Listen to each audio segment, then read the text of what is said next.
Ada satu hal yang dari kemarin ditanya dan juga sempat saya mendengar, satu hadis yang sering berulang-ulang disampaikan oleh para khutbah, oleh para khatib, oleh para dai, oleh sebagian kaum muslimin. Hadis yang berbunyi utlubul ilma walau kana bisi, tuntutlah ilmu walaupun sampai negeri Cina. Ini hadis sering disampaikan di berbagai macam kesempatan, di media massa, di televisi dan lain sebagainya. Pada kesempatan yang cukup lama juga saya pernah sampaikan ketika membahas mengenai hadis-hadis masyhur. Hadis-hadis masyhur yang apakah sahih ataupun tidak sahih. Inilah juga salah satu hadis yang masyhur, yang sangat masyhur baina al-sinatin nas, di antara lisan-lisan manusia, bil khusus tadi para khutbah, para dai dan lain sebagainya. Tuntutlah ilmu walaupun sampai ke negeri Cina. Pada hadis ini juga merupakan salah satu hadis yang menjadi bahasan saya, tulisan saya di akhir studi kami, dan kita jumpai bahwa hadis tersebut seluruh riwayatnya memang banyak, tapi riwayatnya semuanya hampir diriwayatkan setiap rawinya oleh kadzab, oleh tukang dusta, wadda'un al-hadis, para pemalsu hadis. Jadi hadisnya tidak sahih. Kalau perintah menuntut ilmu, ya, Quran juga ada perintahnya. Bahkan Allah mengatakan wa qur rabbi zidni ilma. Al-Imam Nawawi mengatakan Allah tidak pernah memerintahkan dalam Al-Quran kepada Nabi Muhammad SAW meminta apapun kecuali meminta ditambahkan ilmu. Itu benar.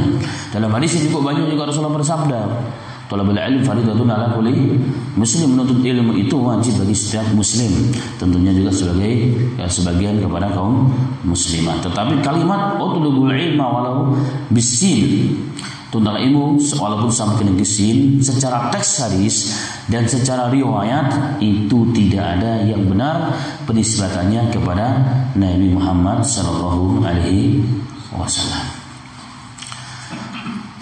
Kalau maknanya mungkin bolehlah kita anggap benar, itu seakan-akan mengisyaratkan tuntutan ilmu walaupun sampai kemanapun, sampai keluar angkasa kalau memang ada perintah tuntut ilmu. Tapi teksnya menisbahkan kepada Nabi Muhammad SAW itu bukan perkara yang ringan. Walaupun terkadang makna hadis sahih, tidak bertentangan Quran dan hadis, tetapi jika tidak pernah disampaikan teks hadis tersebut oleh Nabi kita Muhammad SAW melalui lisannya, melalui perbuatannya, maka menyebarkan hadis tersebut sama dengan menyebarkan kedustaan kepada Nabi Muhammad SAW. Dan orang yang menyebarkan kedustaan atas Nabi Muhammad SAW dijamin apa oleh Rasul? Dijamin neraka. Man kadzdzaba alayya muta'ammidan falyatabawwa maq'adahu minan nar. Barang siapa yang menisbahkan sesuatu kepadaku, mengatakan ini hadis, mengatakan ini sunnah, padahal tidak pernah terucap dari lisannya Rasul, tidak pernah dilakukan oleh Nabi kita Muhammad SAW, maka Rasulullah mengatakan falyatabawwa, maka silahkan mengambil tempatnya di mana? Di nerakanya Allah Subhanahu wa Ta'ala. Maka cukuplah sesungguhnya ancaman ini untuk kita semuanya. Bahkan Al-Imam Ibnu Hibban dalam sahihnya membuat bab wujubi dukhulin nar man kadzdzaba ala Rasulillah sallallahu alaihi wasallam muta'ammidan. Al-Imam Ibnu Hibban dalam sahihnya, beliau punya kitab namanya Sahih Ibnu Hibban, dikenal. Judul bab khusus, bab wajibnya masuk neraka barang siapa yang mendustakan atas Nabi Muhammad sallallahu alaihi wasallam muta'ammidan, dengan sengaja. Kemudian disampaikan hadis di antara hadis yang tadi. Kemudian setelahnya juga beliau membuat bab wujubi dukhulin nar man kadzdzaba ala Rasulillah sallallahu alaihi wasallam. Bab wajibnya masuk neraka yang mendustakan atas nama Muhammad sallallahu alaihi wasallam walaupun tanpa sengaja. Walaupun tanpa sengaja, itu juga sama, mendustakan atas Nabi Muhammad perkara yang besar. Bahkan dalam beberapa riwayat ada sebagian ulama termasuk Imam Haramain kalau tidak salah, beliau mengatakan orang yang pernah berdusta kepada Rasulullah bahkan tobatnya dia diterima, tobatnya tidak diterima walaupun dia bertobat, tapi karena dia pernah mendustakan atas nama Rasul, walaupun tujuannya untuk Islam. Apa yang dimaksud tujuan untuk Islam?